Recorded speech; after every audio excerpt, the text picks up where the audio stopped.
This is the first week back after winter break, so we're really starting to get back into the groove of things. As you can see, this week is kind of split up weird. I do have the check-ins, which are district assessments, on Tuesday and Wednesday, so it kind of splits up the week. So I did something different on Monday with the students. I did the After 20 Years activity, which you can go back and watch the previous video for that. And then on Tuesday and Wednesday, they have our district check-ins. So that leaves Thursday and Friday. I'm going to go ahead and get back into the flow of things for Thursday and Friday, how we typically do class. So because my classes are now like 45-50 minutes, I have combined bell ringer and vocabulary together. So we're going to start a new unit or a new set on Thursday. We are on week 18 of school. However, I am on set number 6 of vocabulary because we spent several weeks on simple sentences, compound sentences, and complex sentences. So I'm going to go ahead and pull up my set number 6 to look at the words. I'm using Unit 2 vocabulary. I don't really have a reason for it. I just like how the slides look better than Unit 1. It's a newer resource, so that's why I'm using Unit 2. And so I'm going to go ahead and download these Google Slide Notes so I can take a look at the words. Each set only has 7 words because their quiz, I bring in 3 blasts from the past words, so they're constantly reviewing. So I'm looking at these. Looks pretty good. And so what I think I'm going to have them do on Thursday is go through the slides independently, because what happens is if I'm trying to teach the words to them and they're trying to write down the notes, they're not listening to what I'm saying. So on Thursday, I'm going to give them 10 minutes to write down the vocabulary words and definitions in their notebook. And then on Friday, what we're going to do is I'm actually going to teach the vocabulary words to them, and they'll write an example down in their notes. Also on Friday, after we do that, if we have any time left over, they can go ahead and start their activity sets. So let me go ahead and show you what I do with their activity sets. There's a lot here that you can choose from. Now, due to our time, I do not assign all of these to my students. I kind of go through and I modify these a little bit. So for example, I will take some of the words off of the synonym and antonym slide. So vapid down to quip, I'm going to go ahead and delete those words. So that means they're going to do 3 synonyms and antonyms for 3 words. And then on the sentence slide, those 3 words they did synonym and antonym for, I'm going to delete those so they have 4 on their sentence slide. What I like about the sentence slide is that they get to choose which type of sentence they're going to write, simple, compound, or complex. And so that kind of reinforces what we've already learned. And then I'm going to go ahead and delete that middle image slide. And then what I do for context clues is I take out the vocabulary word. And so I want them to figure out what the vocabulary word is. So some people do the context clues first to see if they can figure out the meaning of the word. But I use it in my activity sets. So students have to determine the meaning of the word, how it's used in the sentence. And I just kind of split up the order here so it's not in order of their vocabulary notes.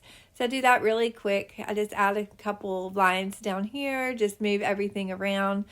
So that way they're not going in order of their notes. They're really having to think about what word goes in that sentence and the meaning of the word.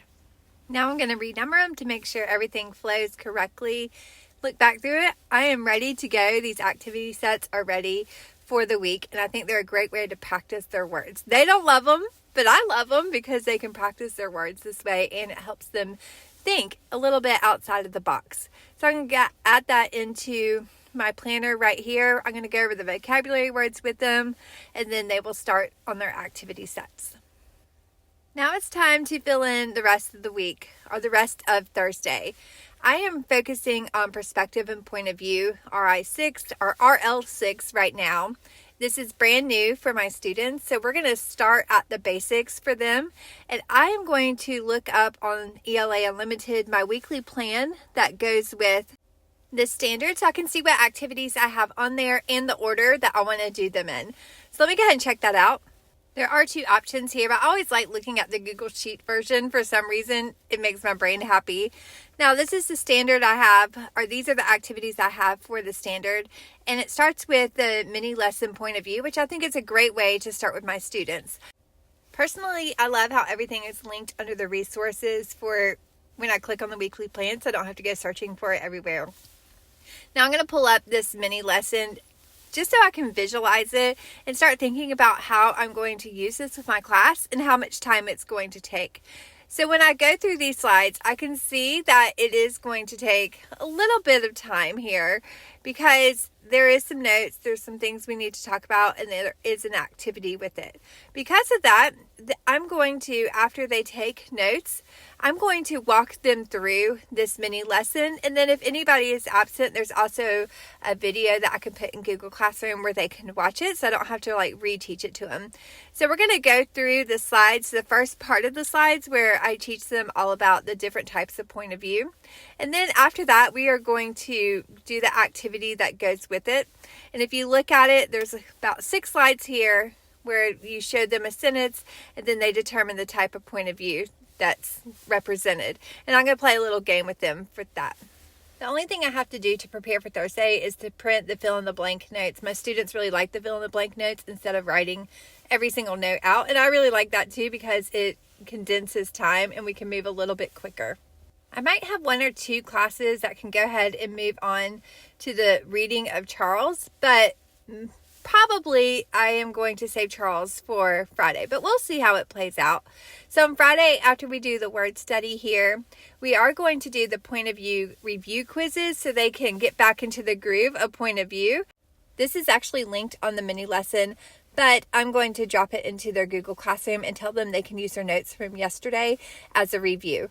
Now, after that, we are going to jump into Charles, and I need to look at it to see after the reading what kind of questions I have with it because I really don't remember. So let me check that out. I'm going to go back into my resources folder so I can pull up Charles here, and I want to check out the types of questions that I have with this.